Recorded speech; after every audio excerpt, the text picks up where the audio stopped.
Hey guys, thanks for checking out this video. Today, I'm going to take this butternut squash and make a creamy butternut squash sauce for my penne pasta. Let me show you how I do it. So I'm just going to peel the butternut squash. Just want to take the skin off. Okay, it's a pretty thick skin, so you want to use a sharp peeler.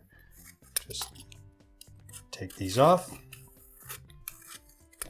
All right, now that it's all peeled up, now don't worry about the bottom and the top. We're just going to trim that off. You want to use the largest knife you have that's sharp, because this is kind of dense. So I'm just going to cut this down the middle and we're going to clean out the seeds. And use a spoon to just spoon out the seeds. Now you can keep the seeds and toast them up, a little salt on them. Your pumpkin seeds are great. They're very nutritious. So now I'm just going to cut this into squares, maybe about 1 to 2 inch squares so we can roast them up. Cut strips. And that's why you want to use a large knife so you can get all the way across if you can, like that. And just cut blocks. Now I've got this silicone container here. It's made for air fryers, but you can use it in your oven too. They also make larger ones. You can just snap them out. It's a little container here, enough for a few people. So I'm going to get all these pieces in here. Then I'm going to add a little olive oil. Got a whole head of garlic here. I'm going to just throw those in here, so we want to be able to roast these. Got some thyme. Throw some thyme sprigs in there too.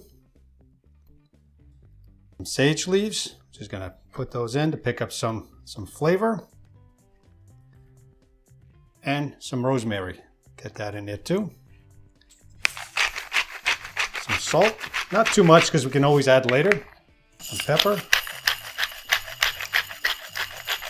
So we're just going to toss it up, mix it all up a little bit.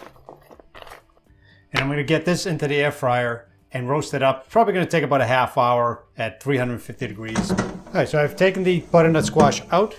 As you saw with the fork, goes in there nice and clean, comes out clean. You want it as soft as possible, so when you blend it all up, it comes out nice and smooth. So I'm going to pull this basket out, and got to be real careful because it is hot. I like to add a little bit of the cheese on top so it melts in a little bit. But before I do that, I want to pull out all the stems from the rosemary and the thyme and the sage, if there's any that were left over. Okay, you can see it's all nice and toasted, and the garlic is beautifully roasted. Nice with that olive oil. I'm going to get a handful of this mixture of the parmigiano and romano cheese that I grated earlier, just so it starts melting and flavoring the butternut squash a little bit. Okay. All right, just give it a little mix in here. All right, so now I'm just going to let this sit on the countertop here just for about 10 to 15 minutes. It's okay if it's a little warm. I don't want it scalding hot when I put it in the blender. It might pop it, it might break the seal. So I want to make sure that it is cool enough to blend. So we're just going to set this aside. And while that's cooling, I'm going to work on this pancetta. We're going to render it out on the stovetop until we get all the oils out. We don't want it crispy. We want it somewhat soft. Just going to get the pancetta in the pan on medium to low heat. Just spread it out here and just let it ride out until it renders out. You'll see the oil all come out. And then we'll take out the pieces and put them aside until the pasta is ready.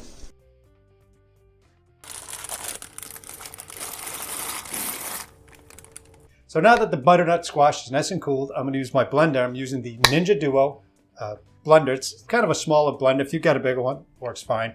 I'm going to use that to make a nice creamy butternut sauce so we can get it into the pan for the pasta. So let's get some of this butternut squash, and you can see how it's all nicely toasted. It's going to give a nice color. So I'm just going to get that in here. I'm also going to get this oil, this beautiful oil. It's flavored with the butternut squash and the garlic.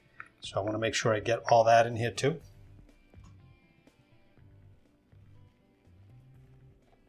Okay, another little pinch of salt. Okay, I'm also going to add some of these sun-dried tomatoes in here to give it more flavor. Just a couple of them. Just enough to bring the flavor to the next level. Okay, let's throw one more in there.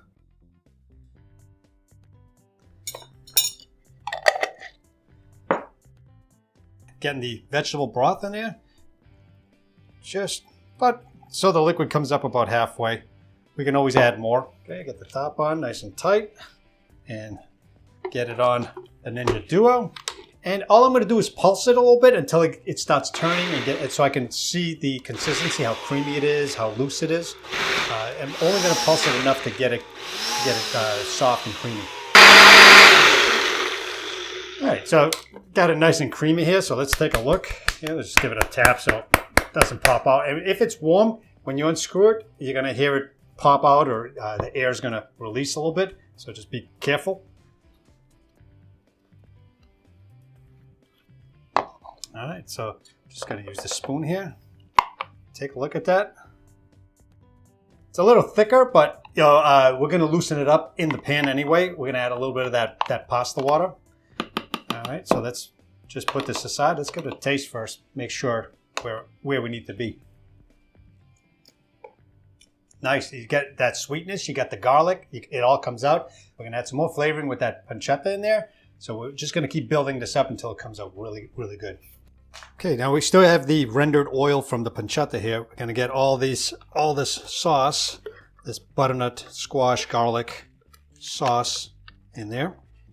Okay, so that all mixed up with that beautiful oil from the pancetta.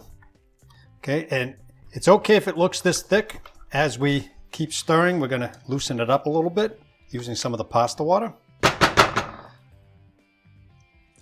Use one ladle and get it all mixed.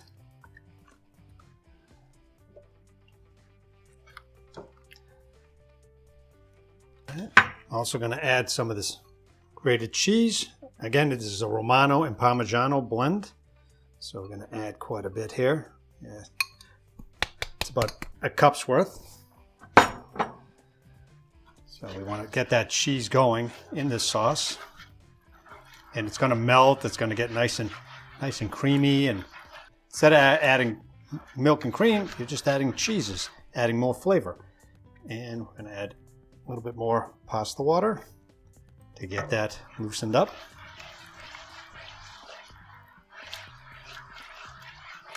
And I'm just going to add a couple more of these sun-dried tomatoes in there, just so we have a little bit of texture in there. So just a couple more. Grab some of that oil too. Okay. Black pepper in there.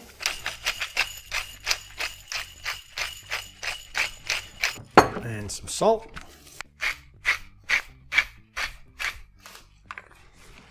All right. Just mix that in, and now we can get the pasta in.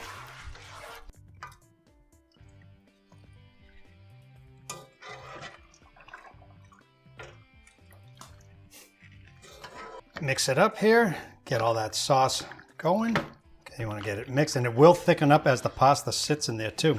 And look at this, this is beautiful, nice and creamy. See the sun-dried tomatoes hanging out in there.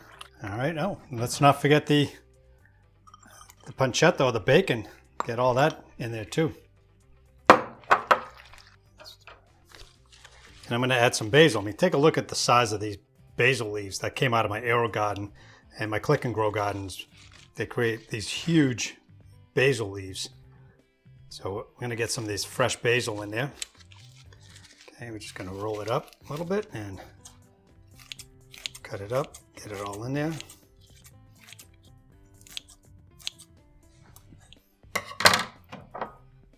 Okay, give it a quick stir.